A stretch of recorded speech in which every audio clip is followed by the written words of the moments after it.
And so when I say Chinese, I want you to scream out the nation that's associated with this. For example, if I say Chinese, you're going to say what? China. All right, let's say it with authority. When I say Chinese, you say what? China. All right, that's just a test right there. So here we go. Chinese. China. Russian. Russia. Italian. Italy. German. Germany. Swedish. Sweden. Korean. Korea. Egyptian. Egypt. Nigerian. Nigeria. Black. Exactly. Tell him, Pastor. Tell him, Pastor. Black, nothing.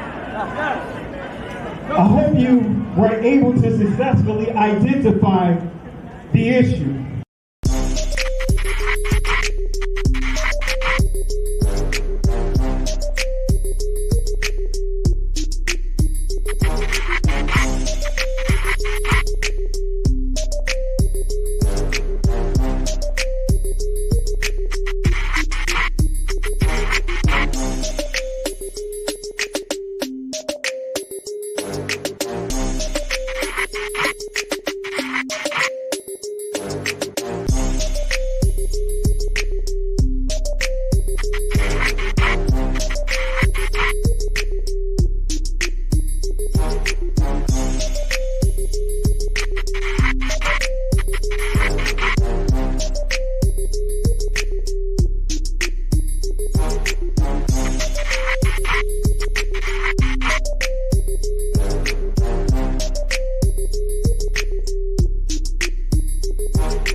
Genesis chapter 11 verse 10 explains the genealogy of Shem. Shem was a black man in Africa. If you repeat this fact, they can't laugh at you. If you repeat this fact, they can't laugh at you. If you repeat this fact, they can't laugh at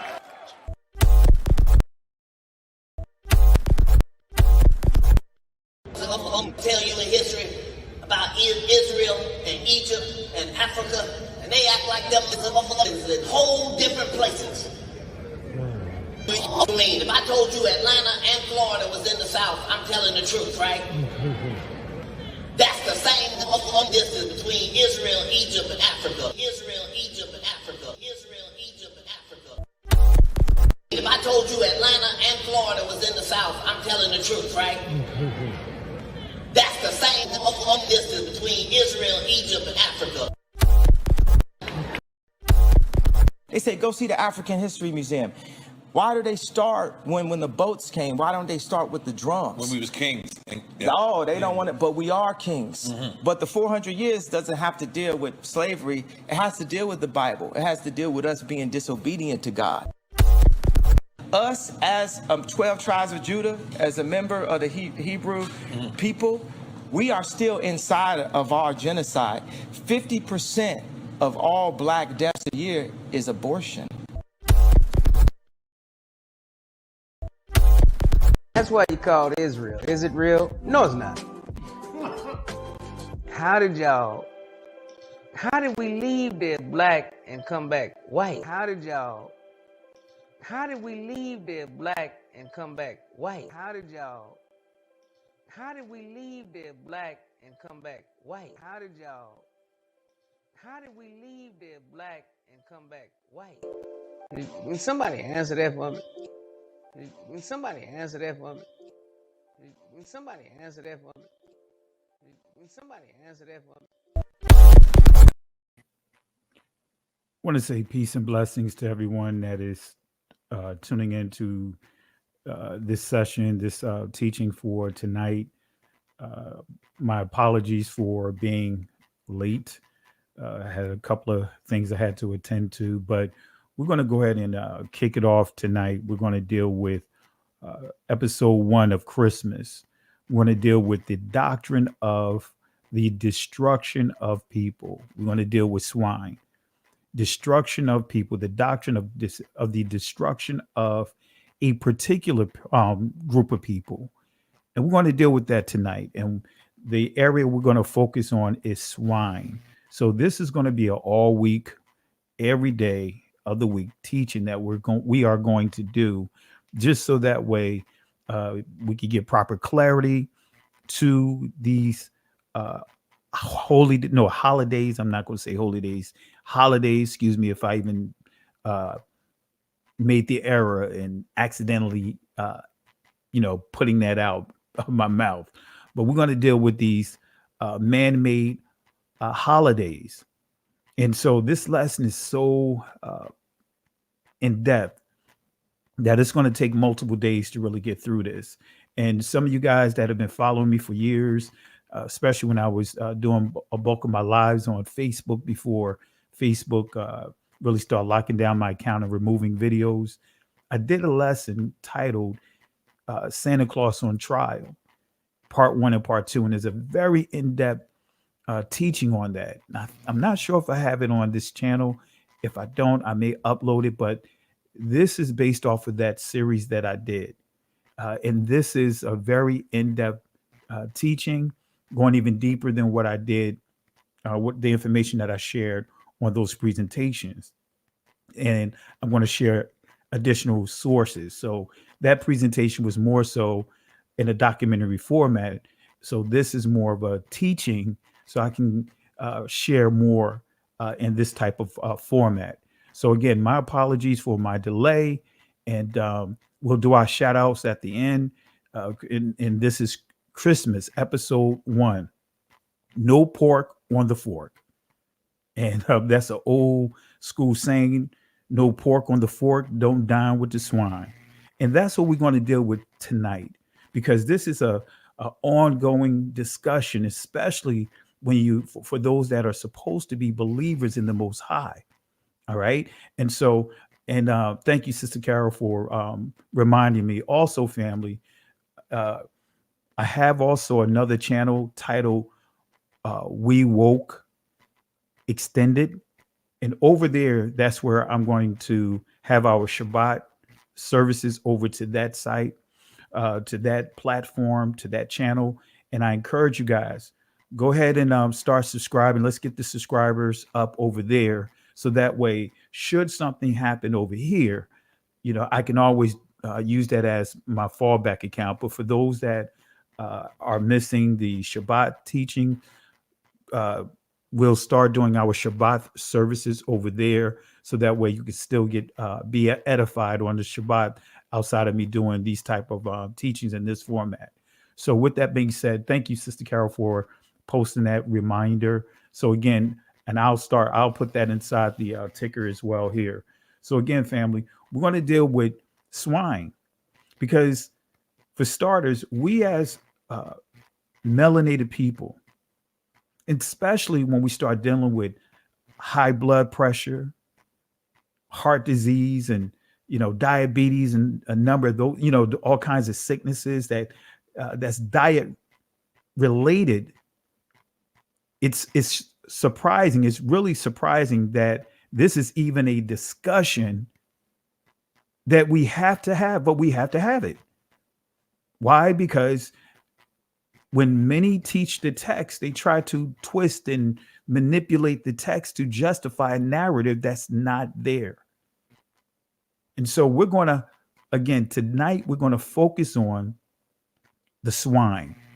So again, no pork on the fork. We do not dine with the swine. And none of us should eat pork. None of us.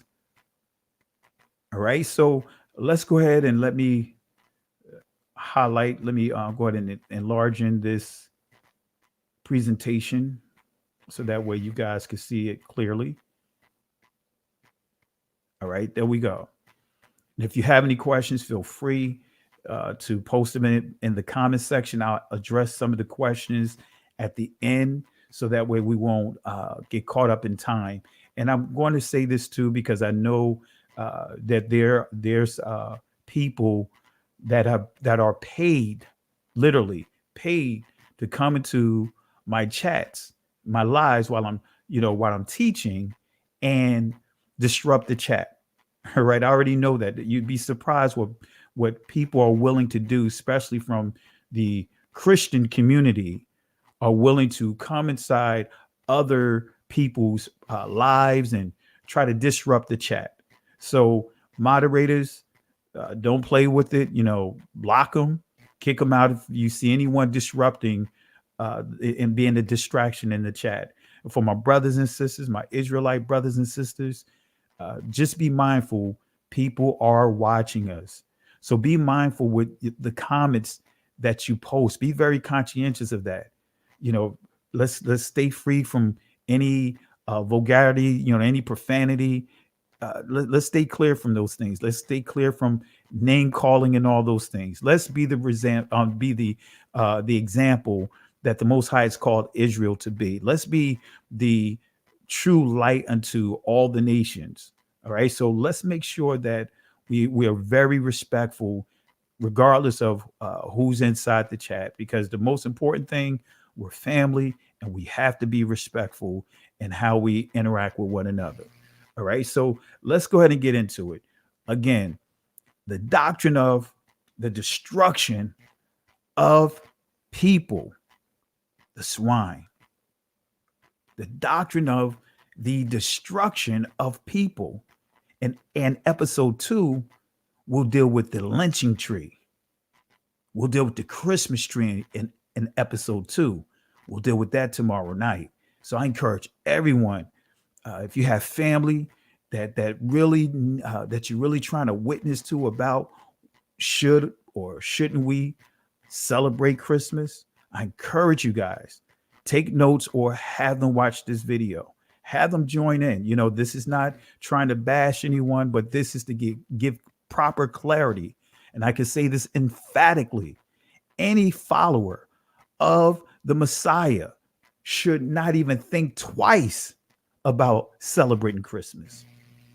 And if you are a melanated son, daughter of slaves, you should not even think twice about even wanting to celebrate this day and other holidays that we're going to highlight.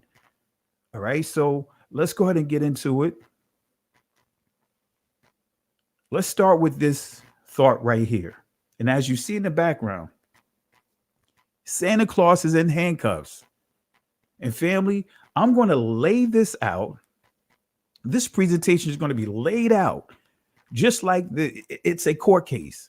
So I'm going to present my case to you guys, right? I'm going to present this case to you. So at the end of this particular block, you guys are going to get to vote yes or no. You guys are going to be able to vote yes or no.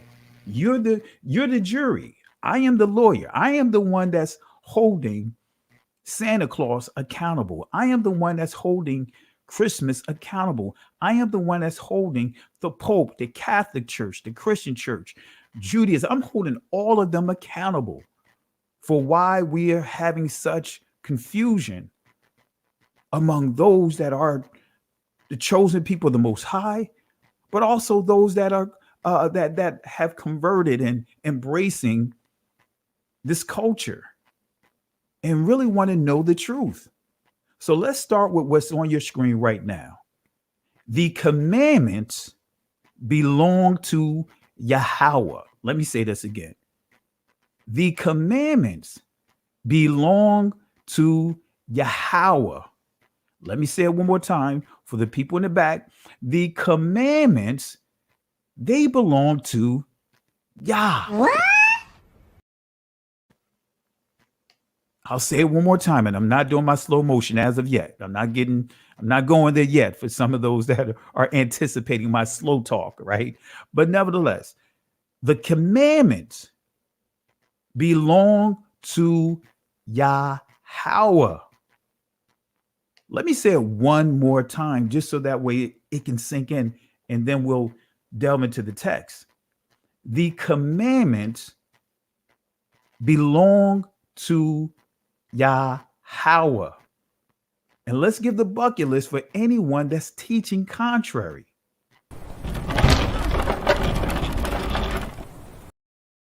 Have to bring the garbage can out.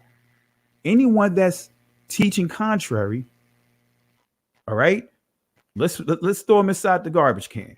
All right. So let's get into it. So appreciate everyone for tuning in. All right. So tomorrow, again, we'll deal with the tree tomorrow. But tonight we're going to deal with the swine. Tomorrow we'll deal with the tree.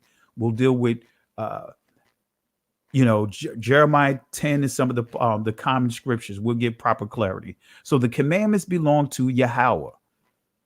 Let's start with 1 Corinthians chapter 7, verse 18 and 19 to confirm this. It says this. This is Apostle Paul. It says, is any man called being circumcised? Let him not become uncircumcised. Is any called uncircumcision? Let him not be circumcised. And remember, I taught this a while back. Apostle Paul's primary argument was circumcision. It wasn't whether or not to obey all the law, statutes, and commandments. It was the law of circumcision. That's a whole nother discussion. Verse 19, circumcision is nothing and uncircumcision is nothing, but keeping the commandments of Yahweh, even though you see God here, but it's actually Yahweh, Yah. Now, Apostle Paul even makes it clear. He didn't say keeping the commandments of the Messiah. He said keeping the commandments of the Most High. So this right here eliminates all the Paulines that are out there trying to use Paul to justify going against the law, statutes, and commandments. Let me read it again. Circumcision is nothing and uncircumcision is nothing, but the keeping of the commandments of the Most High. Let me give you another text. 1 John chapter 5, verse 2 and 3. It's always good to give two or three witnesses in terms of when you're bringing forth a certain point. All right. So we're going to have another witness. Let's use John. Notice what he says here. 1 John chapter 5, verse 2 and 3. By this we know that we love the children of Yahweh when we love Yahweh and keep his commandments. And keep whose commandments? Because many Christians that say, no, we're under the commandments of Christ. No, keep the commandments of the Most High, Yahweh, the Father, Abba, Yahweh, the Father. So I'll read it again. For it says, by this we know that we love the children of Yahweh when we love Yahweh and keep his commandments. For this is the love of Yahweh, that we keep his commandments, and his commandments are not grievous. You know how some of the people in the church will teach as if the commandments are a burden.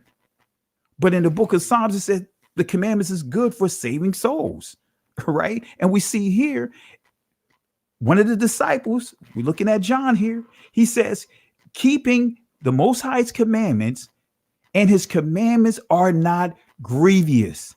There's no burden to it. And we just had Apostle Paul make it clear that there's nothing wrong with keeping the commandments of the Most High. He said that nothing else mattered but to keep the commandments of the Most High. Now let's go to Revelation chapter 14, verse 12 and 13. Let's confirm this. Here is the patience of the saints. Now here, proper clarity, this is referring to the holy people of the Most High, not saints when we think of the Catholic Church, right? This is not a word of antiquities. So actually, this is the holy people of the Most High. So here is the patience of the holy people of the Most High. Here are they that keep the commandments of who? Yahweh. Now, in your translation, KJV is going to say God, but it should say Yahweh. And it also says, and the faith of Yahweh Shai. In other words, Jesus the Christ. Some of you guys would say Yeshua, right? Not getting into this, the syntax and pronunciations and all that tonight. But in this verse, there's a distinction that's made between the Father and the Son. Keep the commandments, not just of God. That's a generic word. But when you go into the Torah, you will see Yah's name right there. It's specific of who we talking to and referring to. So Here is the patience of the holy people of the Most High. Here are they that keep the commandments of Yahweh and the faith of Yahweh Shai Hamashiach, Jesus the Christ. Some of you guys will say Yeshua. All right. So again, the commandments belong to the Most High. Verse 13. And I heard a voice from heaven saying unto me, write. Told him to write this down. Blessed are the dead which die in Yahweh. Now, how do you die in Yahweh? By honoring his will, which is honoring his law, statutes, and commandments, as we just highlighted in the previous verse. Yea, saith the Spirit, that they may rest from their labors and their works do follow them. Now, let's go to the stern warning. This is coming from Isaiah chapter 5, verse 19 through 22. That say, let him make speed and hasten his work, that we may see it, and let the counsel of the Holy One of Israel draw nigh and come, that we may know it. Woe unto them that call evil good and good evil, that put darkness for light and light for darkness, that put bitter for sweet and sweet for bitter. Let me read that again, because we're living in this day and time. Woe, why? Unto them that call evil good and good evil, that put darkness for light and light for darkness, that put bitter for sweet and sweet for bitter. Verse 21, woe, there's another woe, unto them that are wise in their own eyes and prudent in their own sight. Woe, another woe, that's the third woe, right? The third woe, woe unto them that are mighty to drink wine, and of men of strength to mingle strong drink. So now let's transition, because I laid it out that the commandments, they belong to the Most High. They're not the commandments of Moses. They're not the law of Moses. They're not, that's not it. The commandments don't belong to Moses. They belong to the Most High. And he's given it to all those, starting with his people that want to have a relationship with him, that choose to follow him. So this next portion that we're getting ready to go into, because I'm going to lay this out. I'm going to lay this out as a court case. Remember, you guys are the jury. So I'm going to lay out the foundation here. I'm going to lay things out here. We're going to start with what is called the presentation of the evidence, because I'm going to present some evidence to you guys. And it's up to you, the jury, to make a final assessment, yay or nay, based upon your life. Okay. So again, let's deal with the presentation of the evidence. Let me explain this to you. And this is coming from the American Bar Association, right? This is giving you the steps in the trial, starting with what? The evidence. So the heart of the case is the presentation of the evidence. There are two types of evidence, direct and circumstantial. And we're going to explain that. See, direct evidence usually is that which speaks for itself. In other words, such as an eyewitness account, a confession, or a weapon. Then we have circumstantial evidence. Usually is that which suggests a fact by implication or inference. In other words, the appearance of the scene of a crime, the testimony that suggests a connection or link with a crime, or physical evidence that suggests criminal activity. And I want to make this clear. Both kinds of evidence are a part of most trials. Let me read that again. Both kinds of evidence are a part of most trials, with circumstantial evidence probably being used more often than direct.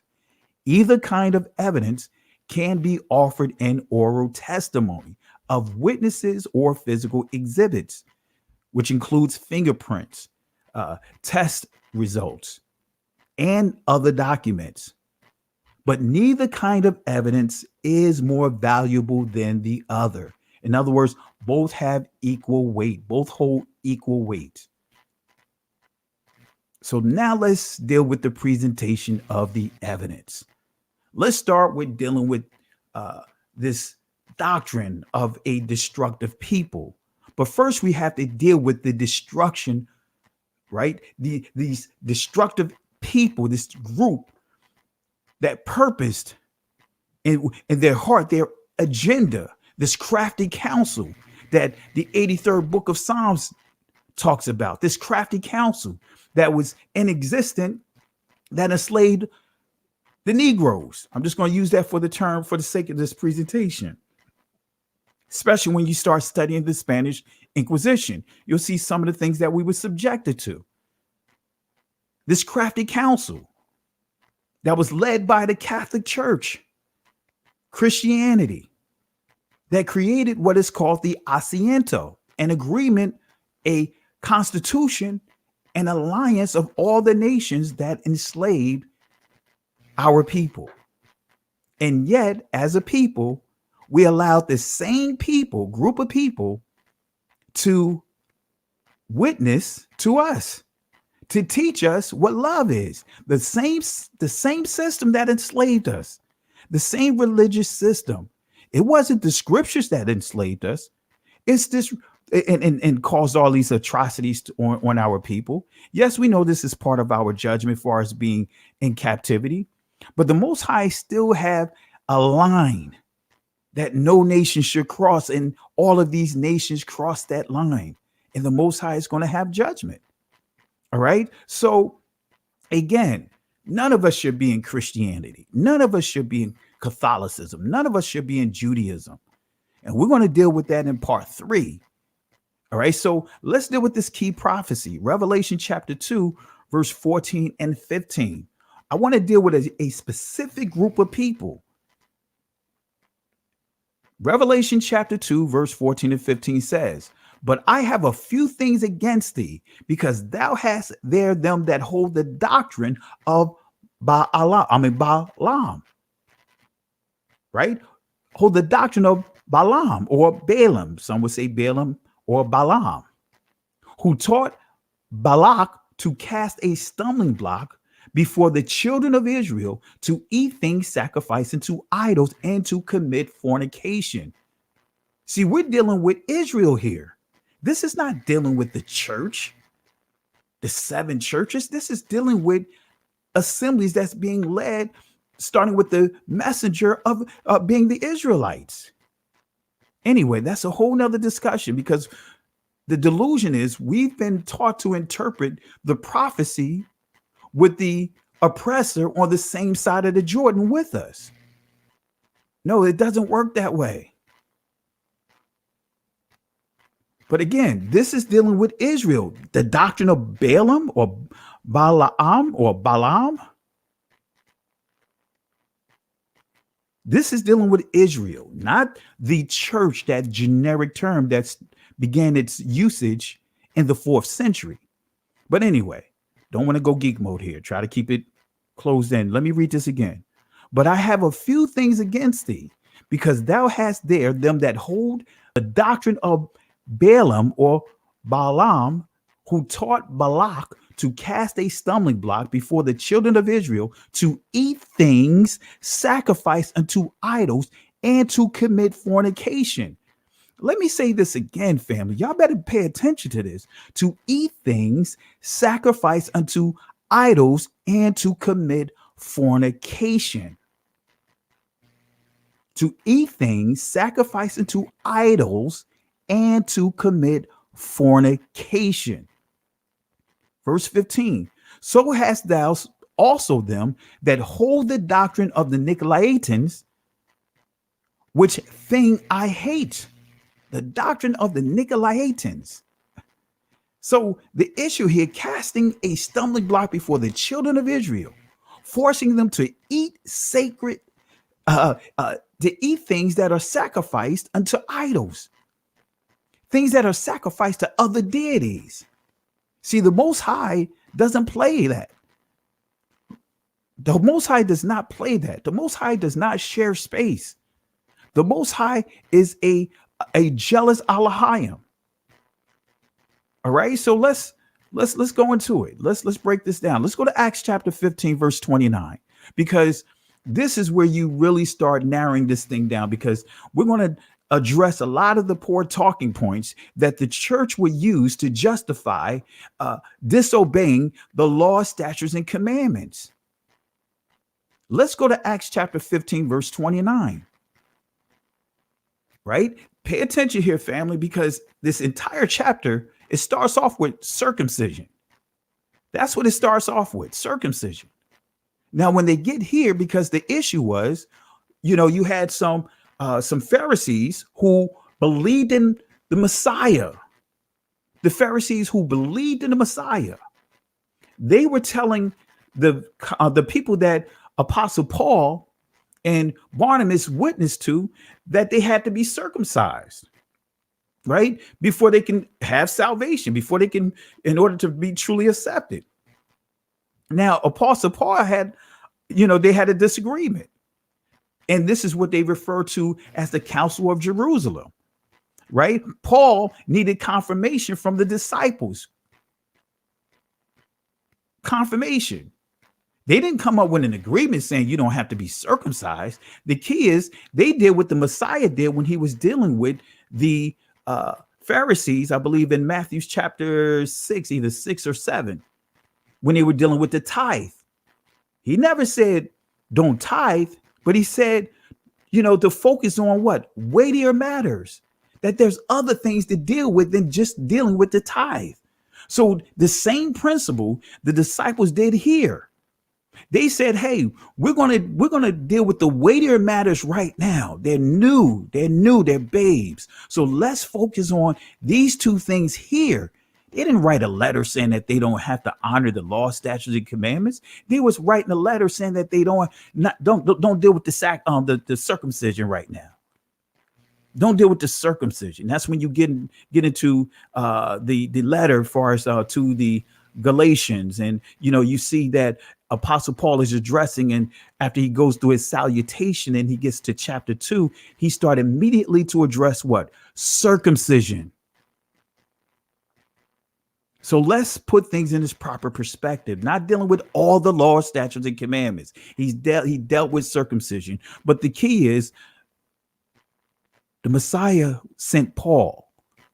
Paul didn't send a Messiah. All right. So we have to remember that. But let's go back here. So they're dealing with here. This is the letter, right? That the council gave to Paul, right? And Barnabas to do what? To confirm. They have a letter to prove that they got the okay to saying that they're not going to put the pressure on circumcision. That's part of the problem when you're dealing with people witnessing, especially in the church. You get somebody new and they try to put everything on them. They just need to understand the basic stuff first. And look at what they say here. Verse 29, that ye abstain from meat offered to idols. They weren't struggling to honor the Shabbat. Why? Because if you read chapter 13 of the book of Acts, you'll see the Gentiles, right? Those that are not blood descendants of Israel came to the Mashkan and asked Apostle Paul and Barnabas to teach them on the Shabbat. So if you study the history for over 2 years, Paul was teaching them on the Shabbat, every Shabbat, right? So the Shabbat was not a struggle for them. So I want to be clear on that. So kind of knock out, address a couple of things while we're walking this thing out together. Okay, so that ye abstain from meats offered to idols, and from blood, and from the things strangled, and from fornication, from which if ye keep yourselves, ye shall do well.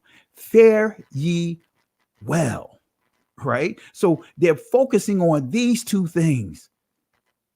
Again, that ye abstain from meats offered to idols, and from blood, and from the things strangled, and from fornication, from which If ye keep yourselves, ye shall do well. Fare ye well. Saying you're not just going to do good, you're going to do very good.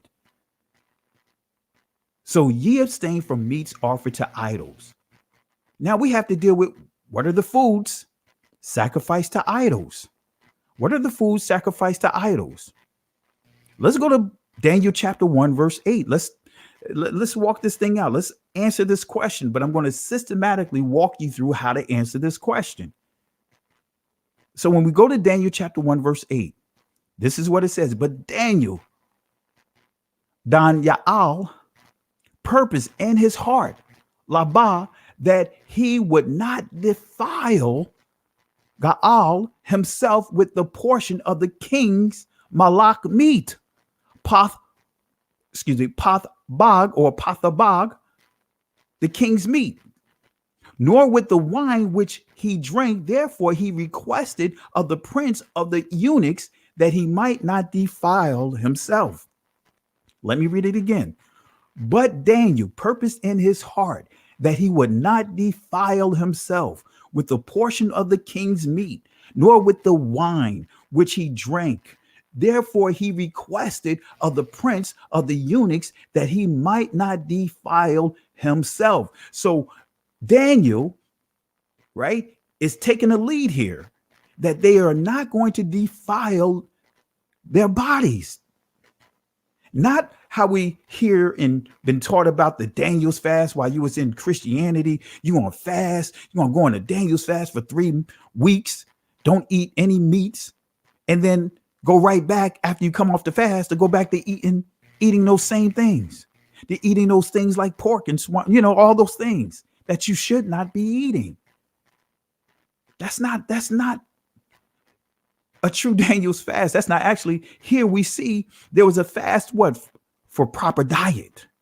So that way they could eat the foods that the Most High authorized, not the meats from the king's table, which was, and we're going to give clarity on that, which is swine, which is other things that the Most High declared and determined was unclean, like rodents, shrimps, and all that other stuff. So, but Daniel, purpose, in other words, intent, he intended to what? Stand on all the things of the Most High. In his heart that he would not defile himself with the portion of the king's meat, nor with the wine which he drank. Therefore he requested of the prince of the eunuchs that he might not defile himself. So let's deal with the foods. Let's deal with the foods, right? For their gods. Let's deal with the foods that are sacrificed to their gods, to their idols. Let's deal with food sacrificed to idols. Now, here's a great source. Here is a great source right here. You can use this source to shut down a number of things that are being taught by way of the church when it comes to these different holidays. This source is Traditions of Eden, Proofs of the Historical Truth of the Pentateuch, H. Shepard, 1871, page 161. All right, let's get into it. Page 161. Let's start with the boar's head, right? This is dealing with swine. Let's deal with the boar's head. Served at dinner at the season of Babylon, or let me say it again. Served at dinner at that season is Babylonian. The boar was sacrificed to Adonis, Tammuz, the sun god, and its head served up at his festival, because Adonis, in other words, the same be it remembered as Nimrod, was said to have been killed by the tusk of a boar. If you read, and I think I have it in here, Tammuz, you'll see Tammuz in Ezekiel chapter 8. The women weeping for Tammuz, weeping for another Messiah, weeping for another anointed person, weeping for another Christ inside the temple of the Most High. So the boar's head served at dinner at the season is Babylonian. The boar was sacrificed to Adonis, Tammuz. And actually, you'll see, if you understand the Jewish community festivals, guess what? And around July, they began to celebrate the season of Tammuz. Anyway, the sun god and its head served up at his festival because Adonis, in other words, the same to be it remembered as Nimrod, was said to have been killed by the tusk of a boar. The goddess Diana, right? Goddess Diana, this is what they call Wonder Woman, Diana of Themyscira, excuse me, that we see in the book of Acts when we deal with the story of Paul and Barnabas. So the goddess Diana, though commonly regarded only as the huntress Diana, was in reality identical with Cybele and Rhea, and her attributes under the form of the Ephesians. Diana was worshipped as the mother goddess. See, you have to understand why Paul wrote these letters. They were addressing specific areas and locations, especially when we start dealing with the area of Corinth and understanding Aphrodite's temple had men cross-dressers there. Anyway, so now this deity was no other than Semiramis deified, though there is a confusion in the Babylonian mythology between Semiramis and Eve, each being in a sense regarded as the mother of the child, and Diana accordingly is frequently represented with the boar's head as her accompaniment. So we see that the swine, this all ties into the Babylonians, ties into the Greeks, ties into the Romans, the worship of Diana, these other deities, right? Food sacrificed to idols, food sacrificed to gods, the foods that Daniel refused to eat. So let's go to 1 Maccabees chapter 1, verse 44 through 48. Let's go to the Maccabees. Let's go to the Maccabees. Verse 44. 1 Maccabees chapter 1, verse 44. For the king had sent letters by messengers unto Jerusalem and the cities of Judah, that they should follow the strange laws of the land. Let me read it again, because now we're dealing with the period of the Maccabees, right? The period of afflictions that Israel had to deal with. Affliction, right? Or sorrow, which is, you get the Greek word. Matter of fact, I'm not going to go there. I'm going to leave that alone right now because I don't want to go geek mode and go into something I'm going to cover tomorrow. But anyway, for the king had sent letters by messengers unto Jerusalem and the cities of Judah, that they should follow the strange laws of the land, and forbid burnt offerings and sacrifice and drink offerings in the temple, and that they should profane the Sabbaths and festival days and pollute the sanctuary and the holy people. This playbook is still in operation today. Let me say that again. This playbook is still in operation today by way of the Roman Catholic Church and Christianity. We see this happening. This is the playbook. Notice what it says. And forbid burnt offerings, for sacrifices and drink offerings in the temple, and that they should profane the Shabbats, the festival days, in other words, the feast days, the holy days, and pollute the sanctuary. In other words, bring things inside the sanctuary that should not be. Family, there should not be swine, there should not be shellfish and other unclean foods coming into the sanctuary, the place that you worship at. Now, I think that every pastor should learn what the Feast of Dedication is, that at least should eliminate a lot of the stuff that's going on over there in the church, if they actually studied this right here. So again, forbid burnt offerings, sacrifice, and drink offerings in the temple, and that they should profane the Shabbats and feast days and pollute the sanctuary and the holy people of the Most High. These some key items right here. Verse 47, set up altars and groves and chapels of idols and sacrifice what? Swine's flesh and unclean beasts. Not just swine, not just pork, but also other unclean foods. Set up altars. That's right. Set up altars, tables, altars, floats. We see that happening right now. Hello, pastors selling out your own assemblies and bringing altars in for the jab. Not giving the people their own opportunity to choose whether they should or should not do it, putting them in a compromising position that if they wanted to file for a exemption, they can from your ministry, the ministry that you're over, because you sold them out by building up these altars. Anyway, that's a whole nother discussion. See, family, we have to put things into a more realistic way of viewing things. See, when we think of altar, right, we don't understand, setting up tables and, inside your assembly, especially with what they were doing, that's an altar.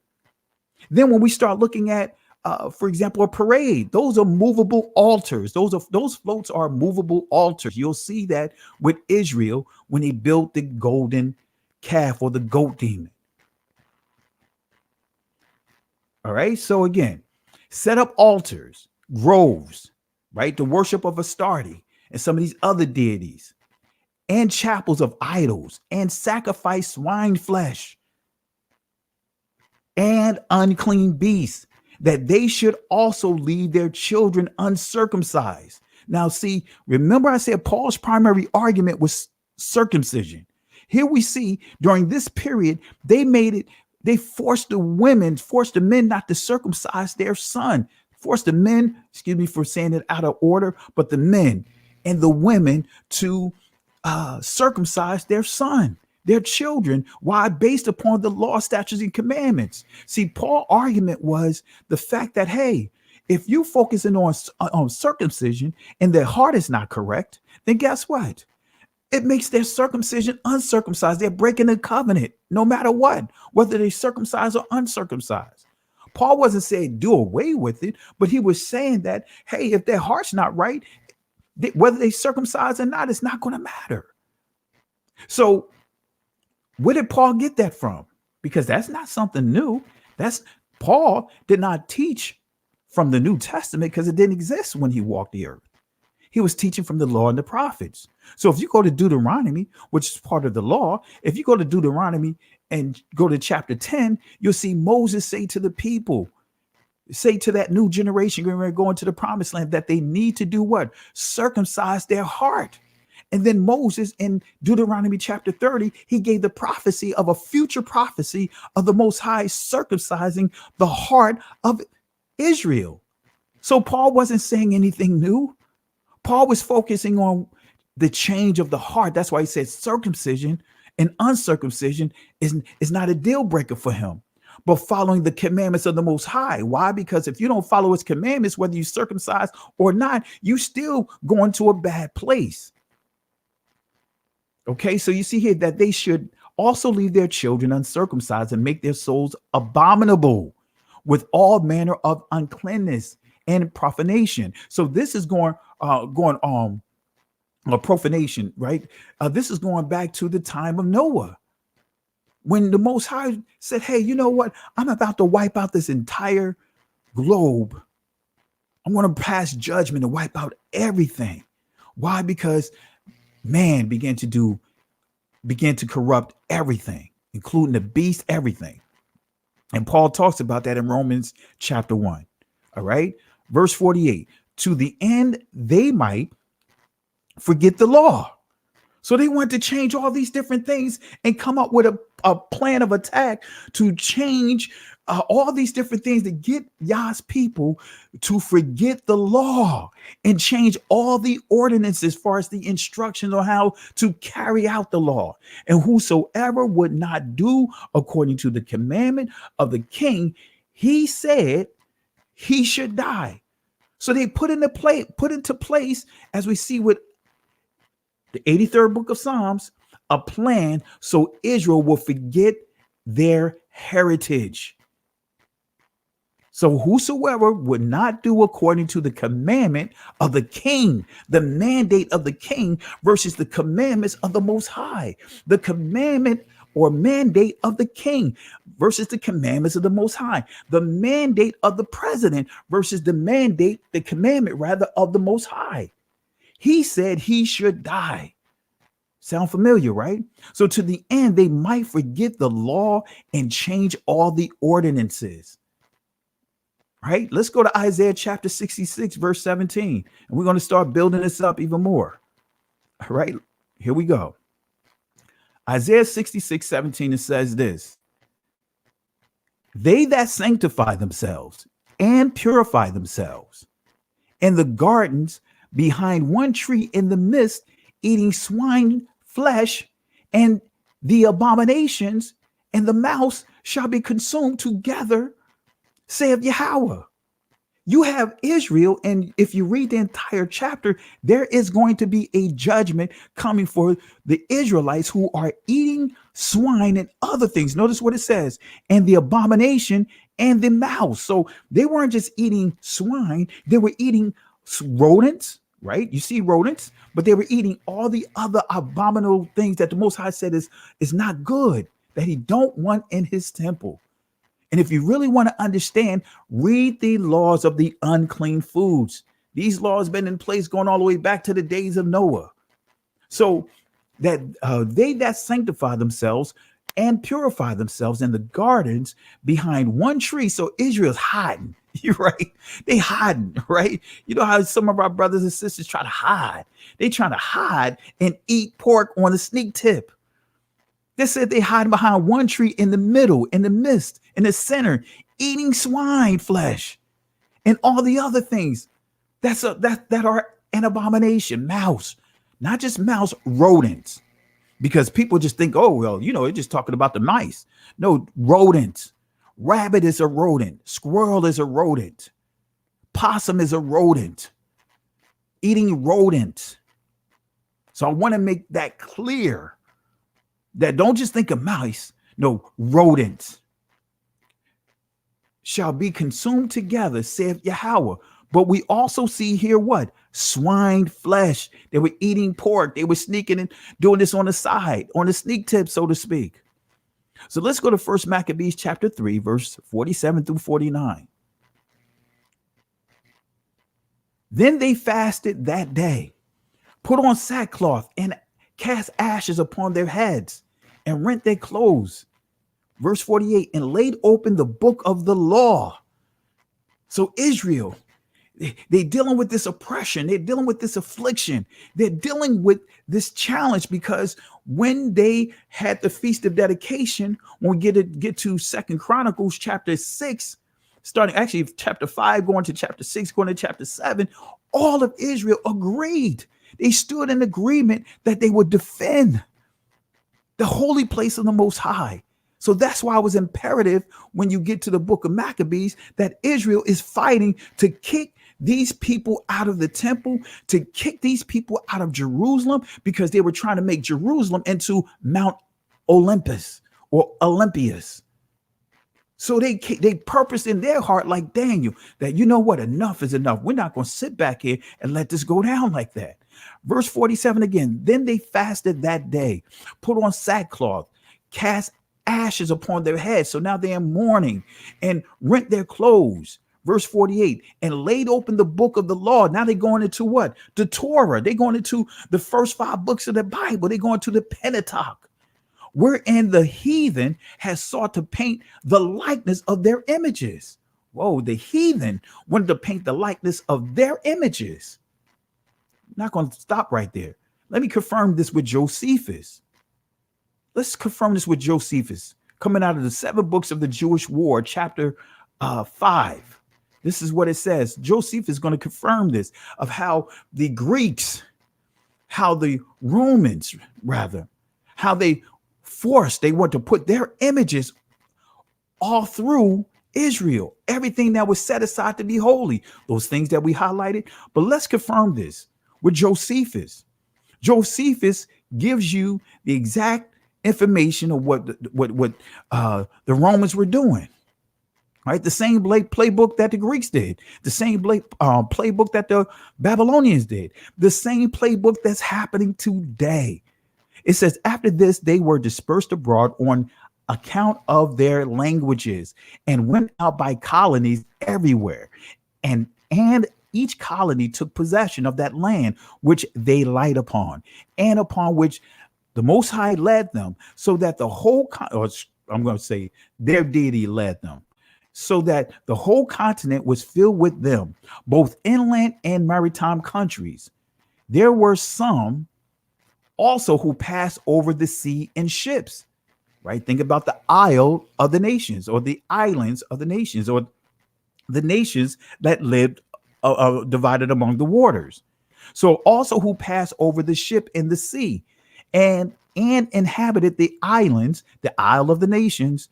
And some of those nations do still retain the denominations which were given them by their first founders, but some have lost them, and also, let me read it again. But some have lost them also, and some have only admitted certain changes in them, that they might be the more intelligible to the inhabitants.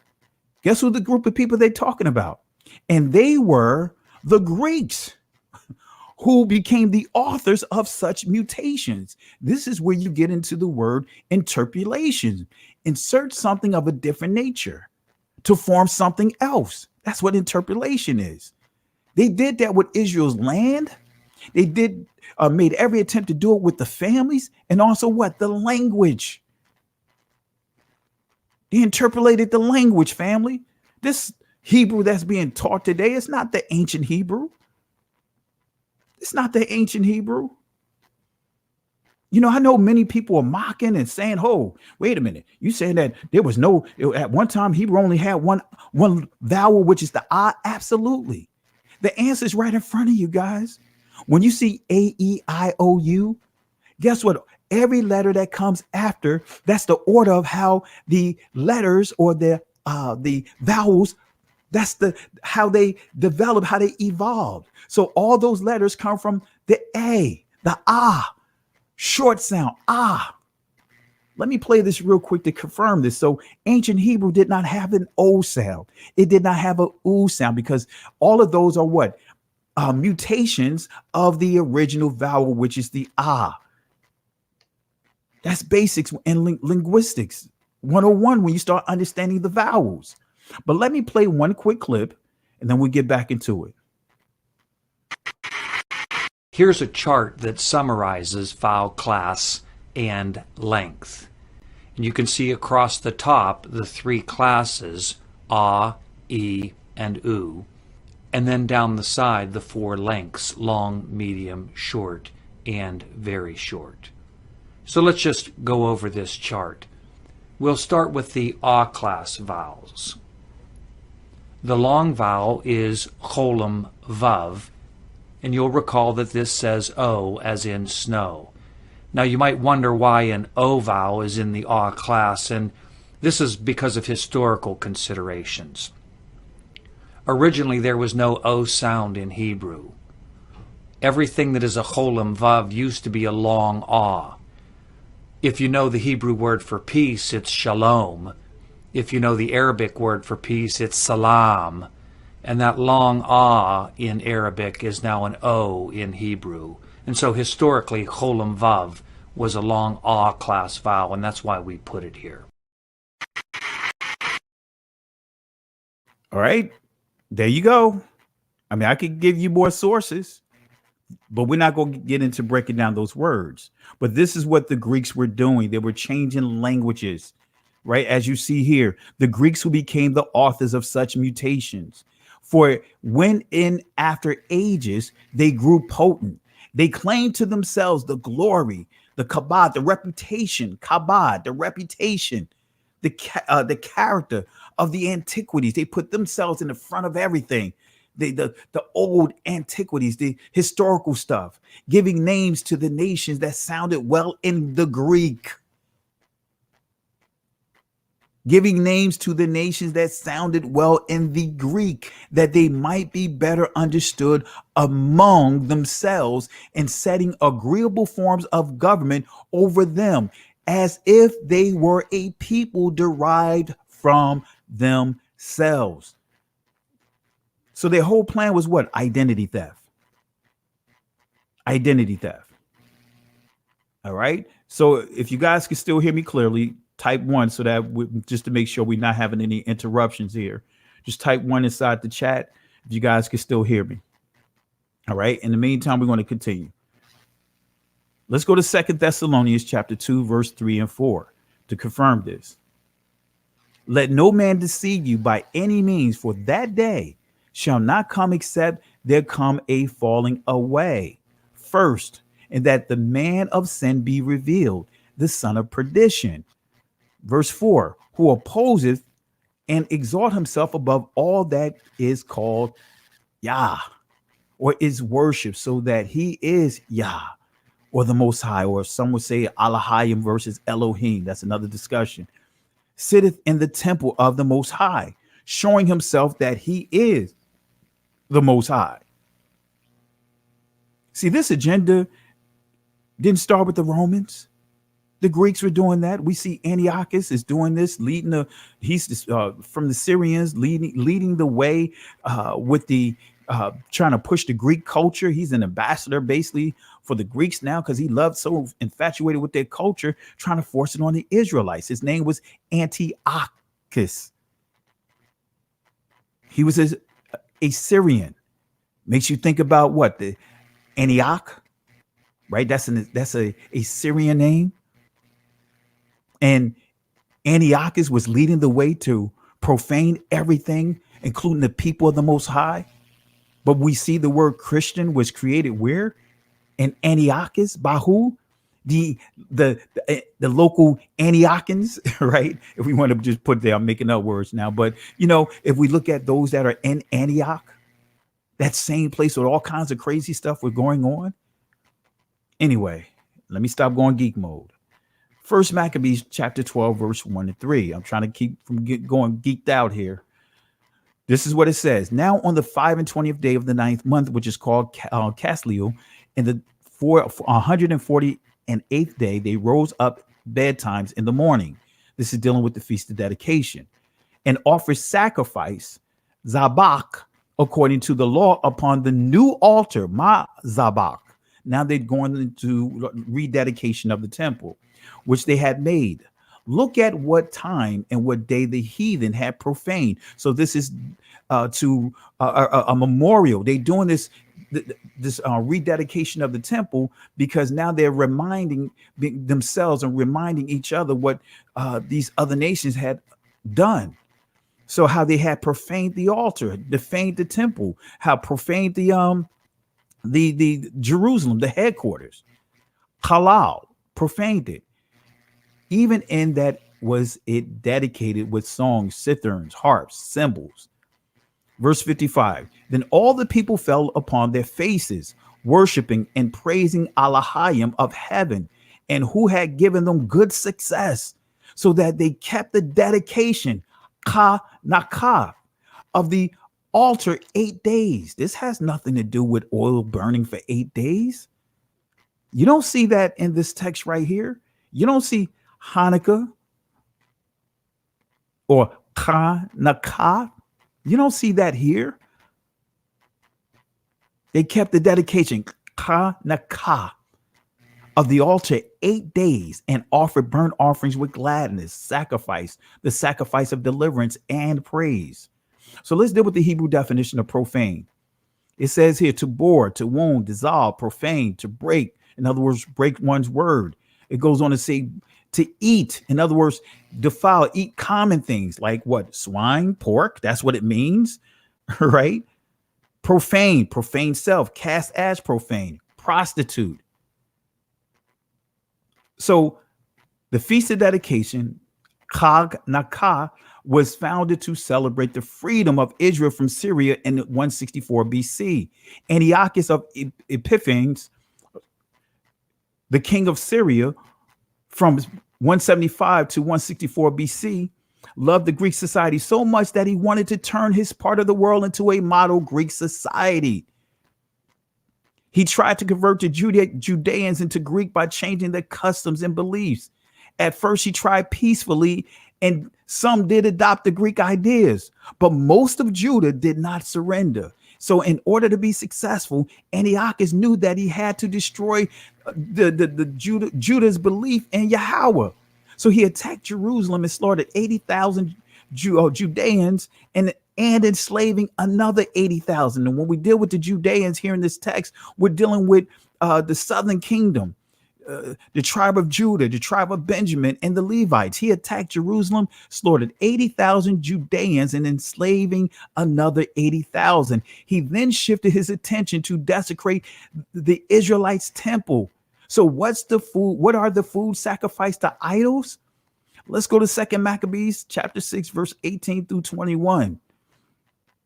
Eleazar, one of the scribes in high position, a man now advanced in age and of noble presence, was being forced to open his mouth to eat swine. Y'all better pay attention to this, man. This is our history, and some of our brothers and sisters are sitting here downplaying the importance of not eating this stuff. Doesn't this sound like what happened to our brothers and sisters during the time of slavery, during the time of the transatlantic world war, where they was forcing food down our ancestors' throats? Slop. Eleazar, one of the scribes in high position, a man now advanced in age of noble presence, was being forced to open his mouth to eat swine. So now they're literally going to open his mouth and force force pork down his mouth, down his throat. Force pork down his throat. But he, welcoming death with honor rather than life with pollution. Come on, family. This is the same thing that Daniel did. This is the same thing his three Hebrew young men, his friends, did. They purposed in their heart that they would rather die than to defile their bodies. But he, welcoming death with honor rather than life with pollution, went up to the rack of his own accord, spitting out the flesh. They forced pork inside his mouth. He walked up in front of everyone and he spit it out, as all ought to go who had the courage to refuse. How many of you guys have the courage to refuse Christmas? How many of you guys have the courage to refuse dining with the swine? How many of you guys have the courage to say no more pork on the fork? How many of you guys have the courage to say, I'm not celebrating this pagan holiday? How many of you guys have the courage to say, I'm not putting up a Christmas tree? I'm not putting up no lights. I'm not going out here going in deeper into debt, over what? A holiday that was man-made. They're forcing food down his throat. Doesn't it sound like the mandate, how they're trying to force things inside our bodies? How many of you guys have the courage to say, I'm not going to defile myself. I'd rather die with Yah on my side than to live knowing that I compromise myself? Come on, family. But he, welcoming death with honor rather than life with pollution, guilt on his mind, knowing that he should have just took the stand, should have stood his ground, went up to the rack of his own accord, spitting out the flesh, as all ought to go who have the courage to refuse things that is it not right to taste, even for the natural love of it. He say, even if it tastes good. Because, I don't eat pork, never ate pork, so I don't know what bacon tastes like, right? But many people say bacon tastes good. But guess what? Just because it may taste good doesn't mean that it's right. And see, that's what you hear a lot of these Christians and some brews, I'm not saying all brews, but some brews don't want to give up that swine.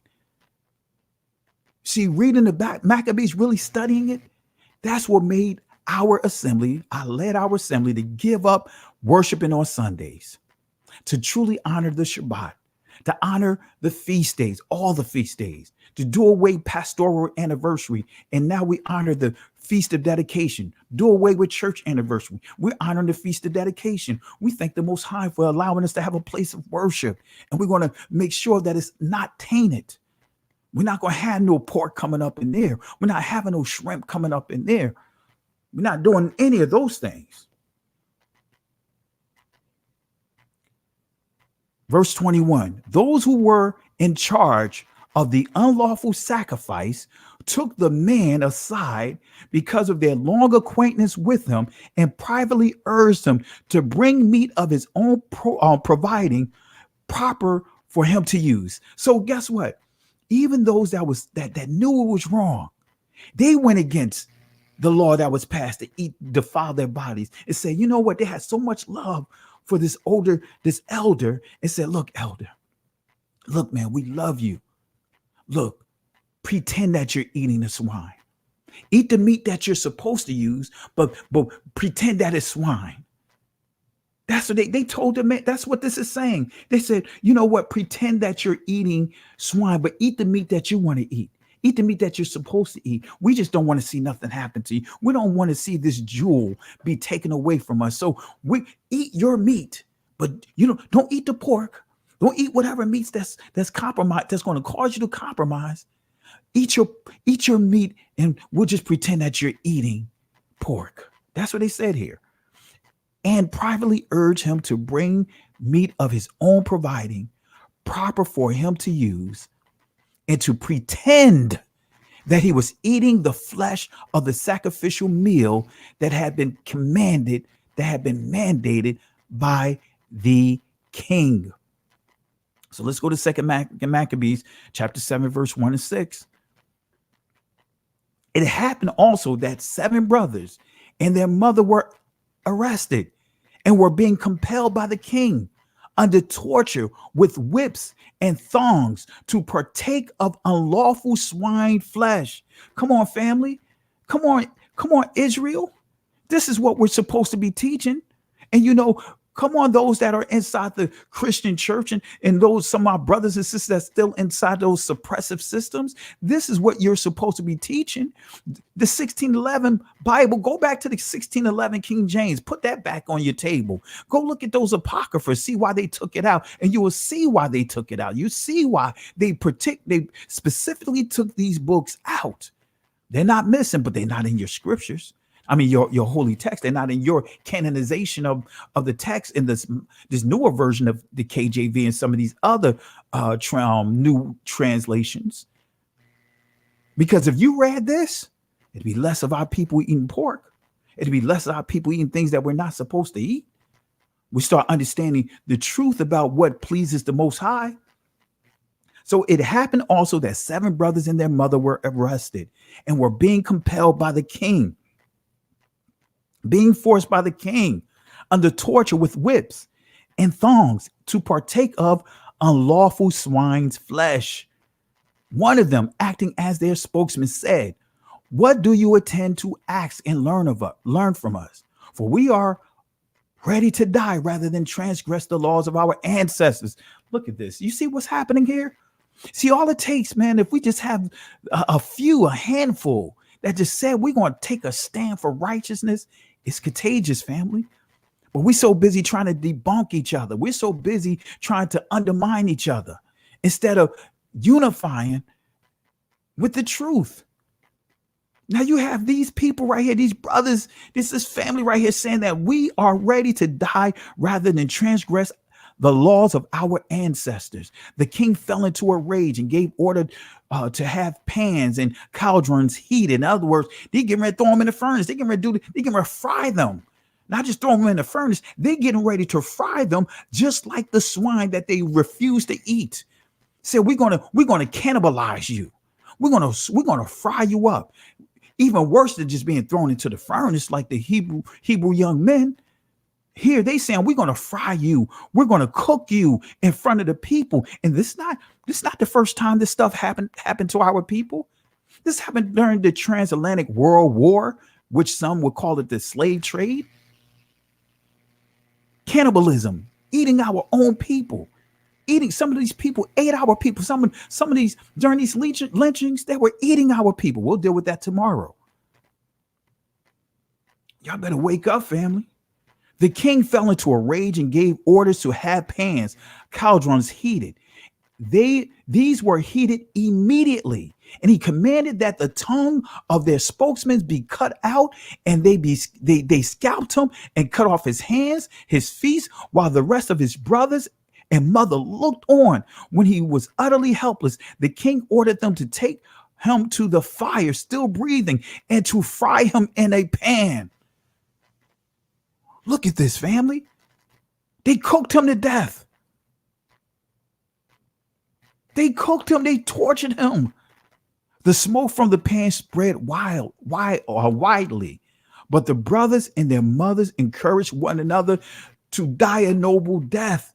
Die nobly, say, hey, you know what? We just gonna have to hang it out. We're gonna have to stick this out. They done killed our brother. You know what? We're not gonna let his stance be for nothing. We're willing to die together. This is happening right here. They're not dying to protect somebody that's a criminal out in the streets. They're not trying to protect someone trying to keep it real who's selling drugs, or they're not doing that type of keeping it real. They're keeping it real of standing one in unity, not defiling their bodies, not going against the laws and statutes or commandments of our forefathers, not to profane themselves to the Most High, but not trying to protect city blocks that you don't own. The smoke from the pan spread widely, but the brothers, in other words, the rest of the brothers and their mother, encouraged one another to die nobly, saying, Yahweh Elohim is watching over us, and in truth has compassion on us, as Moses declared in his song that bore witness against the people to their faces, when he said, and we will have compassion on his servants. Y'all better learn the scriptures, boy. Exodus chapter 15, they sang a great song after the Passover, after Pesach, after they were led out of Egypt. So this was not the only time in history other nations made efforts to force Israel to eat swine, to eat things that's not good for our bodies. Let's look at this. Let me show you a source here. Our Hands Are Stained with Blood by Michael L. Brown. Many of you guys are familiar with the Spanish Inquisition. Let me show you what the Christian church, the Catholic church, let's deal with this belief system. Let me show you what they did to our ancestors when you truly understand the Spanish Inquisition. Notice what it says here in this particular chapter. And this is coming from Our Hands Are Stained with Blood by Michael L. Brown. The Inquisition isn't over.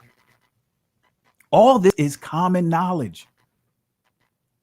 But how many of us know that there was one particularly heresy, the Spanish Inquisition, sought to uncover and destroy? There was a witch hunt against baptized Jews or Israelites who maintain any vestige of Jewishness, of their Israelite heritage.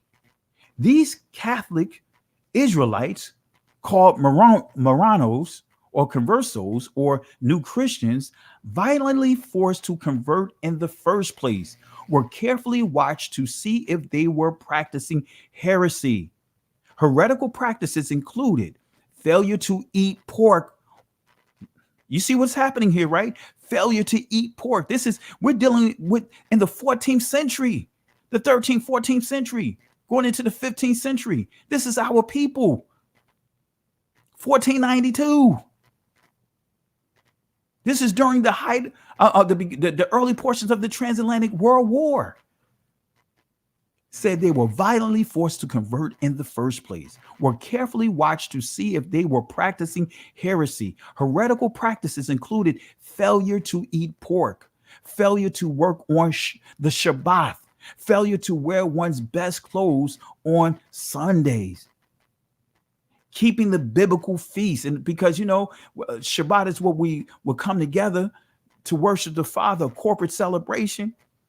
And of course, the first day of the week was work. For the most part, was work. All right. One's best clothes on Sundays, keeping the biblical feast. So surely that everything was closed down on Sunday. So the Israelites, they didn't work, but they didn't dress up like they were going to church. Keeping the biblical feast, observing any Jewish or Israelite. I don't like to say Jewish. Why? Because that word Jew is not synonymous to all of Israel. So I'm going to use the term Israel.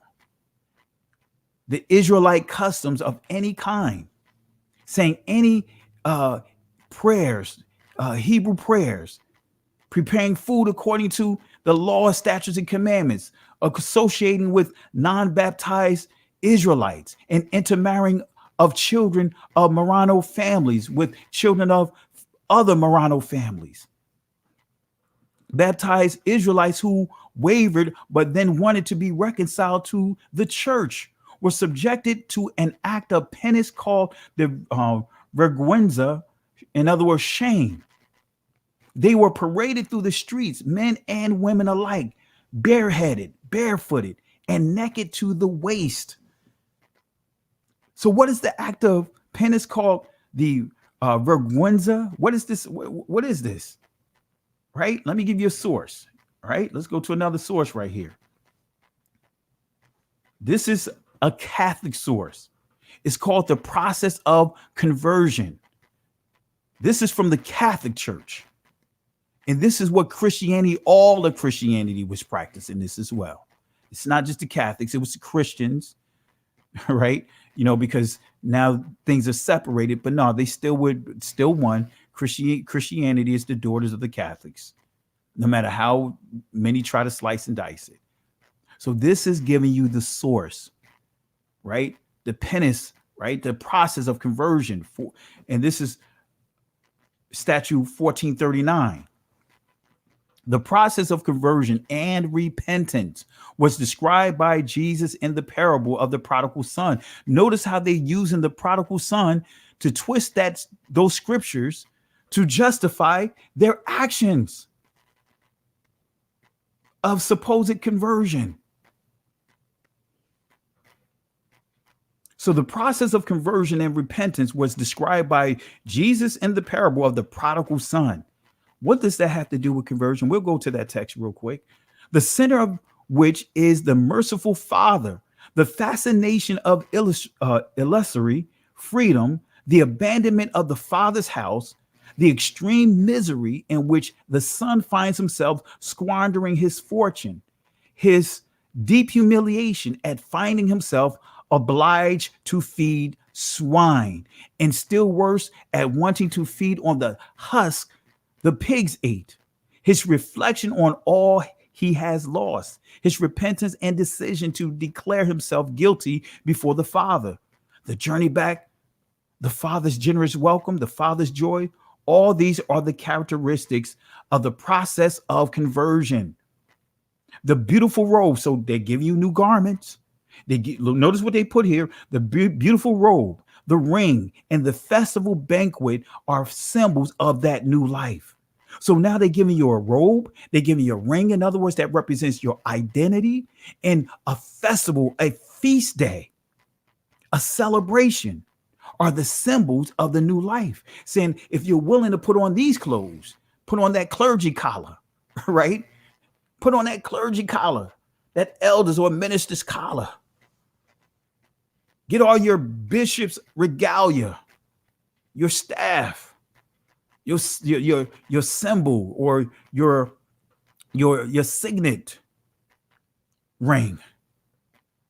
All these different things. Anyway, don't get me started. Don't get me started with this. I'm glad I did not go the route of becoming a bishop, because Kojic and they were trying to press me hard. And then when I went into the apostolic, they were trying to press me to become a bishop. Nah, didn't want to. Got to the point that I stopped even wearing a collar while I was still connecting. And then just completely came out of all of that. So the process of conversion, the beautiful robe, the ring, and the festive banquet are symbols of that new life. Pure, worthy, and joyful of anyone who returns to God into the bosom of his family, which is the church, not the called out assembly, the quahal. The quahal. Ha. Ada. Yasharallah. In other words, the assembly of witnesses, the Israelites. The beautiful robe, the ring, the festive banquets are symbols of that new life, pure, worthy, and joyful of anyone who returns to God into the bosom of his family, which is the church. Only the heart of Christ, who knows the depth of his Father's love, could reveal us to the abyss of his mercy in so simple and beautiful a way. So the process of conversion that they used, right, and repentance is supposedly based off of Luke 15, verse 15 to 16. Now, show me how they got all of that out of this. I'm going to read it to you real quick. And he went and joined himself to a citizen, and of that country he sent him into his field to feed swine. And he would fain have filled his belly with the husk that the swine did eat, and no man gave unto him. So the Catholic Church, the Roman Catholic Church, that so many of our brothers and sisters have pledged their life to by way of Christianity. We'll do a lesson on that, how the Christian church reconciled with the Catholic Church, that our brothers and sisters are literally selling their souls as collateral for whatever benefits from this Catholic Christian entity. And he would fain and have his belly filled with husk that the swine did eat, and no man gave up unto him. So he went and joined himself to a citizen of that country. That's the key quote. So he joined that country, right? He joined that country. He cleaved to the customs of that country that he left his father to go to. So this is what it means, right?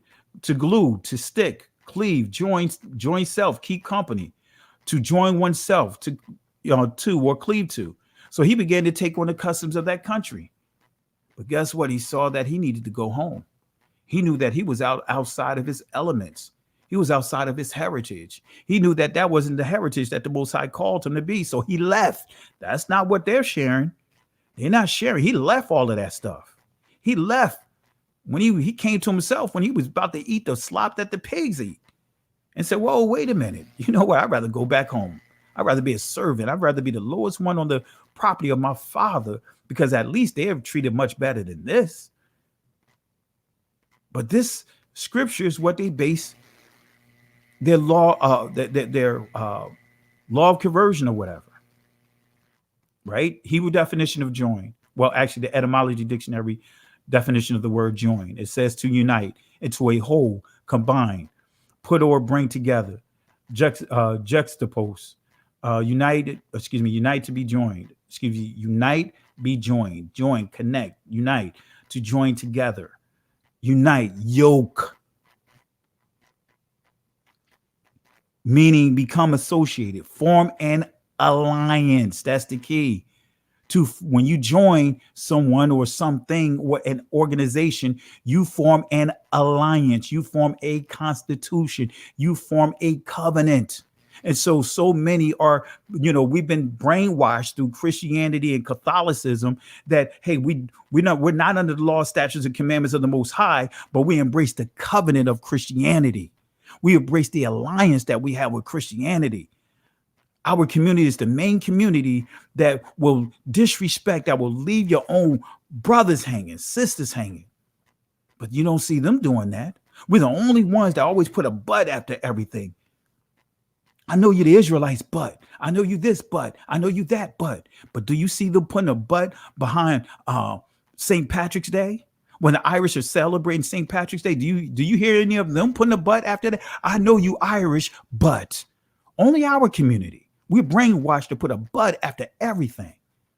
Anyway, let's go ahead and wrap this up, family. The prodigal son became a citizen in a foreign country and converted to their customs and obeyed their laws, right? But let's go back to this right here. Actually, not go back to it. Let's go to it. Exodus chapter 12, verse 48, verse 49, to put this in its proper perspective, right? This dealing with one law among the Israelites. If a stranger who dwells with you would offer the Passover to Yahweh, in other words, if a stranger that's among Israel in this text here that want to honor the Passover, there's rules and regulations for that. If they didn't want to honor the Passover, they weren't circumcised. The strangers among them didn't have to. But if they wanted to honor the things of the Most High, if they wanted to honor the Passover, and they wanted to honor those other things that's set aside, they had to be circumcised to do the things that pleased the Most High, to honor the Shabbat, to do the things that pleased the Most High. So if a stranger who dwells among you would offer the Passover to Yahweh, all his males must be circumcised. Then he shall be admitted to offer it. He shall then be a citizen of the country. But no uncircumcised person may eat of it. Right? You can't have Passover if you're uncircumcised. But guess what? If you choose not to, guess what? That's fine. But you can't honor the Passover. That's what this is saying. You had to be circumcised if you want to do so. You then become a citizen. I know we get caught up in the terms grafted in and all this other stuff. It simply means you become a citizen among the Israelites. You don't change the laws of the Israelites. The laws have specific laws and statutes and commandments to make sure that no one outside of Israel is over Israel. How far did we look how far we done fallen away, family? That we will align ourselves and look for salvation from the very people that enslaved us. But anyway, then he shall be admitted to offer it. He shall then be what? As a citizen, have the same characteristics, have the same benefits of the citizen of the country, but no uncircumcised person may eat of it. There shall be one law for the citizen and for the stranger who dwells among you. So, and all the Israelites did so as Yahweh had commanded Moses and Aaron, Aharon, so they did. So it was one law, not a law for the Israelites and a law for the non-Israelites. One law, and that's always echoed. Anyway, I got plenty of examples of that. So what are the foods sacrificed to idols? Let's go back to Josephus. Let's go back to the Jewish war. Let's see what Josephus talk about here. Now Antiochus was not satisfied with his unexpected taking of the city. Antiochus, right? We still dealing with the Syrian. Now Antiochus was satisfied either with his unexpected taking of the city or with its pillage or with the great slaughter he made there, but being overcome with his violent passion and remembering what he had suffered during the siege, he compelled the Israelites to dissolve the laws of their country and to keep their infants uncircumcised and to sacrifice swine flesh upon the altars, confirming the Maccabees, and to sacrifice swine flesh upon the altar, against which they all opposed themselves. And the most approved among them were put to death. Backsides also, who was joined to keep the fortress, having these wicked commands joined to his own natural barbarity,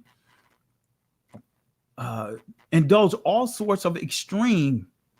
So we see that Josephus confirmed the vicious things that Antiochus was pushing Israel to participate in. So let's get back in here. Let's deal with the sacrificial boar as we wrap this up. The sacrificial boar, common to both Scandinavian and Middle Eastern traditions, began with the Indian cult of Vishnu, who claimed to create the world by virtue of his self-sacrifice and boar shape. Vishnu said that the blood of his boar incarnation had the creative power that only the mother's blood formerly had. the gods and creatures arise out of the sacrifice, for the sacrifice is their appointed food. For the sacrifice is their what? Appointed food. So the sacrifice of what? The swine to these deities is their what? Appointed food. So none of us who serve the Most High, whether you blood descended or not, should be eating food sacrificed to idols, starting with the swine. For the sacrifice of their appointed food, everything will always arise from the sacrifice. This whole universe is made of the sacrifice. Vishnu dared to copulate with the earth goddess while she was menstruating, and begot 3 boar sons who were also sacrificed by God, saying Om or Am, the word of creation. Come on, family. This is what foods are sacrificed to God, starting with the swine. Look at this here.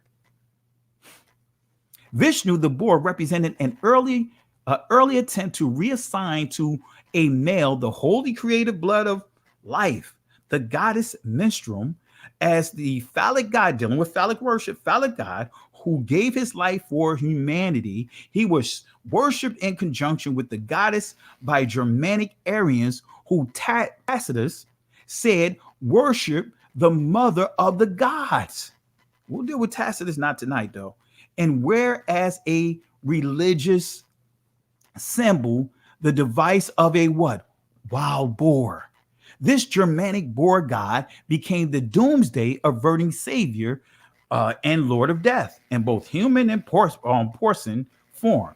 Born in the days of old of the race of the gods. Now when we deal with Germanic, now we get into the Norse stuff. He was identified with Heimdall,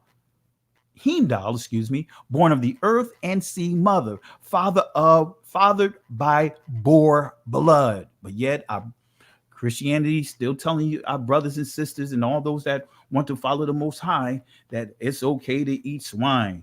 That Paul said, Paul didn't tell us to eat swine. Paul didn't tell people to eat swine. The Messiah didn't tell the people to eat swine. I can prove that, but we're not going to get into all of that tonight. So he was made strong with force of the earth, with the cold sea, the cold blood of the sacrificial boar. That is, like most gods, and dying he begot himself. All right. So again, Matthew chapter 15 had nothing to do with eating unclean foods. It had everything to eating with your dirty hands. So it's now your hands going into your mouth that defiles you. They were eating bread at the time. Just thought I'd clean that up real quick. So key prophecy, Revelation chapter 2, verse 14 and 15. Let's go back here. So hast thou also them that hold the doctrine of the Nicolaites, which thing I hate. Also them that hold the doctrine of the Nicolaites. So what are the doctrines of the Nicolaites? Guess what? Eating that swine is part of it. Let's deal with the Greek definition of their doctrine as we wrap this up. The Nicolaites, right? Notice what it says. Adherent to who? Nicholas. Wait a minute. Saint Nicholas is here? Oh, man, we're going to deal with this not tonight. That's part 4 when we deal with the Nicolaites, showing you the occultic group called the worship, the group of Nicholas who worshiped the grandmother. We're going to deal with that in a couple of days. But Nicolaites means what? Destruction of people. The Roman Catholic Church are the Nicolaites. The Christian Church, the Nicolaites. Islam, the Nicolaites. All these different groups that have made an assertive effort to destroy the people of the Most High. That was part of the Asiento, that was part of that agreement. Guess what? They are part of what? That destruction of people, the Nicolaites. I'm going to clear that up in a couple of days. Now, notice this here. A sect mentioned in Revelation chapter 2 and 6, who were charged with holding the era of Balaam, casting a stumbling block before the church of God. In other words, actually the called out assembly, the congregation of Israel, about upholding the liberty of eating things sacrificed to idols, as well as committing fornication. Wait a minute. I'm not making this up, family. I'm not making this up. This is that highlighted text right here. I just superimposed it right here. But notice here, that's what it says here. Eating things sacrificed to idols, as well as committing fornication. The two things that we highlighted in Acts chapter 15 that the council said not to do. Start with those two key principles to start off with. And guess what? Our brothers and sisters are doing totally the opposite. They saying it's okay to eat pork. It's okay to eat, shrimp and catfish, because catfish, they are dwellers at the bottom of the water. They eat anything. You know what I mean? They're like, basically, truth be told, some places use shrimps and catfish to what? Clean the algae out of ponds. But that's a whole nother discussion. So notice what you see here again in entry number 1. Let me pull it back so that way you can see here. This is entry number 1 right here that I'm highlighting. It says a sect mentioned in Revelation chapter 2, verse 6, who were charged with holding the error of Balaam, casting a stumbling block before the people of the Most High by upholding the liberty of eating things sacrificed to idols, as well as committing fornication. We just shut it down right there. So the destructive doctrines of the Nicolaites, we'll deal with that tomorrow. So that's it right there, family. That's it. That's it. You'd be surprised some of the things that have pork in it, from Jello, because Jello is made out of pig toenails. When we deal with some of the other things that have pork in it, or rodent, right? Vanilla, especially when we're dealing with vanilla ice cream, is made with beaver rear ends, if you know what I mean, the beaver butts. All right. It's a lot of things you better start. We have to start researching as a people. So there you have it, family. I know I gave you a lot of information, and I hope and pray that this helps you, and at least allowing you to see things a lot different. So for you to understand that eating healthy is very important. Very important. None of us should be eating pork. None of us should be eating any of the things that the Most High set aside for us not to eat.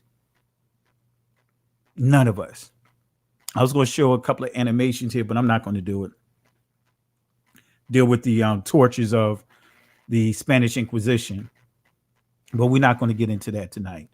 So with that being said, let me look at the chat here. See my buddy Jay Highstyle in the chat. Let's see who we have in the chat. Let's give some shout outs here before we wrap up. But let's start with this before we go through the chat. And guys, if there's anyone that you want to throw in the garbage can, let me post it, and we'll mention them, and we throw it in the garbage can. But we have to put in the garbage can the deceptive doctrine of Christianity and Catholicism that have enslaved our people, that have our people in so delusional with this delusion that they've pushed to believing that it's okay to eat things that the Most High said is not okay to eat. So let's put in this garbage can Christianity and Catholicism.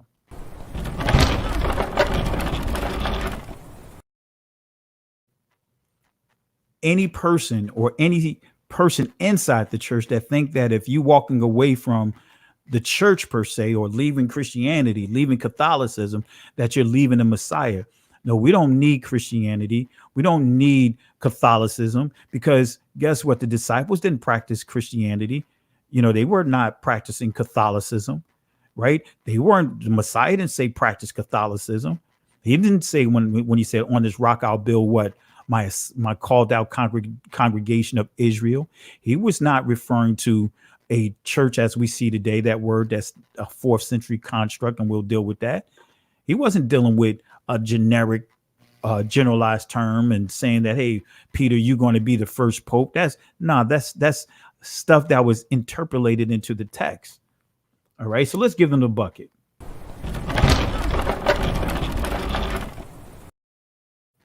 And let's give out a couple of 3 pieces here. Let's toss it out.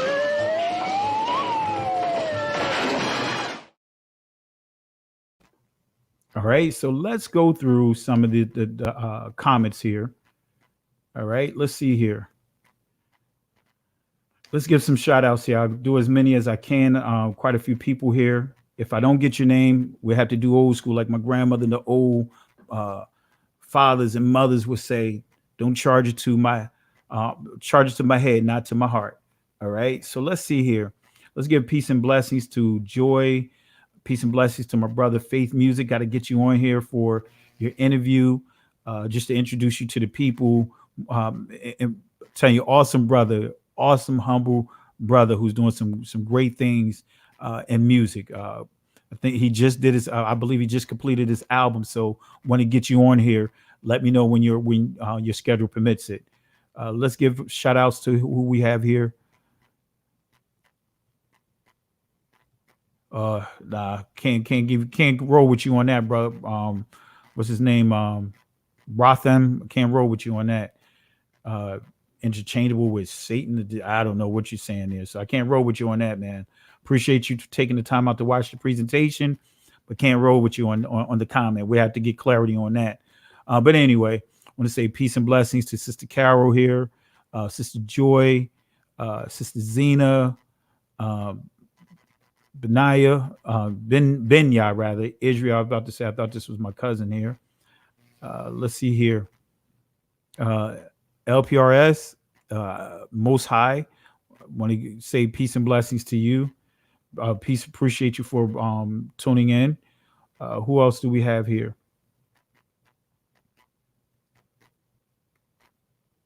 All right, let's see here. Our radio.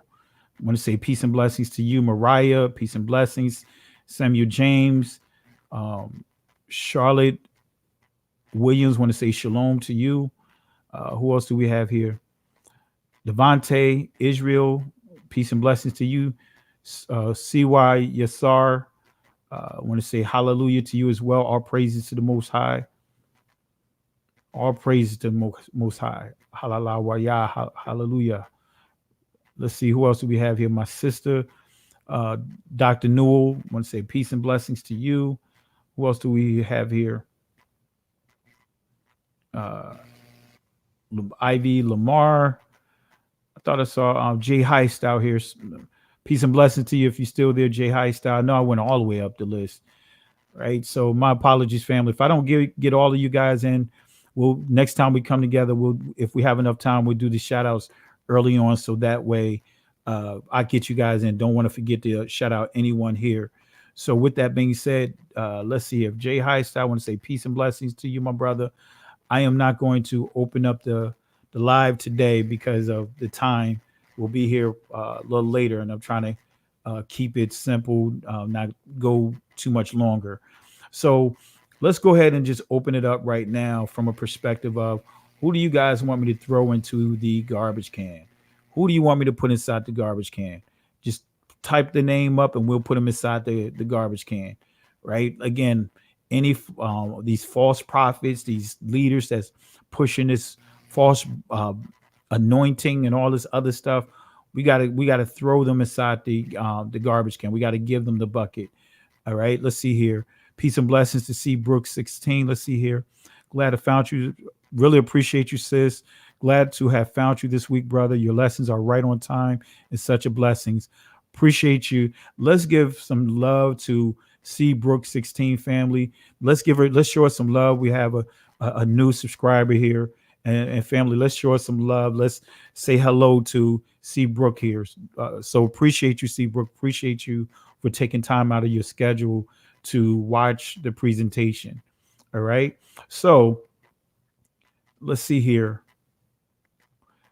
And I love my brothers, but I have to throw some the non-Messianics up in there too. I gotta give them the garbage can. I don't know what's going on. There's so many non-Messianics popping up all over the place. I mean, popping up on people channels and timelines and pushing this non-Messianic stuff from a Messianic text. But anyway, got to give them the bucket.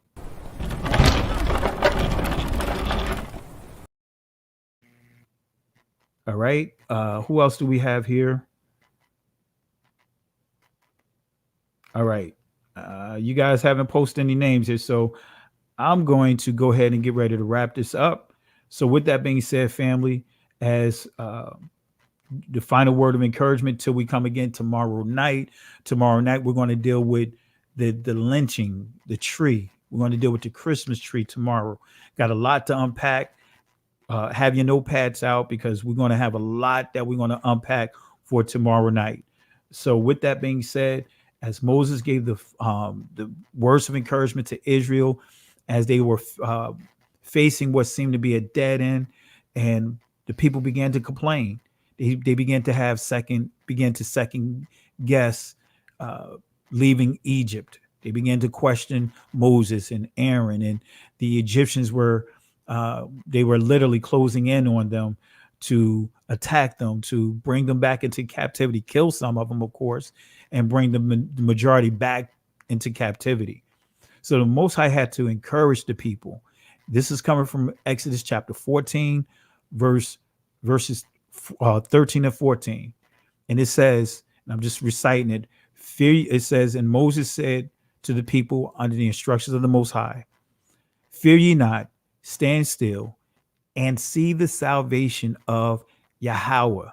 These Egyptians, right? This captivity, right? These strongholds. What if any of you guys are dealing with strongholds, regardless of what it is, whether it's depression, whether it's low self-esteem, whether it's drinking, whether it's smoking, whatever it may be, a lustful spirit, whatever it may be, the Most High is making a declaration right now. Fear ye not. Stand still and see, in other words, witness, record the salvation of the Most High. These Egyptians, these strongholds, right? These things that you are dealing with will never have power over you again. It may exist in someone else's life. It may exist in another community, but will not have power over you ever again. The Most High will fight for you, but you have to hold your peace. In that text, you will not see the word shalom, or some would say shalom. You'll see the Hebrew word karash, which means be quiet. Don't say anything. Stop talking too much. Be quiet. Stop texting too much, because that's just as bad.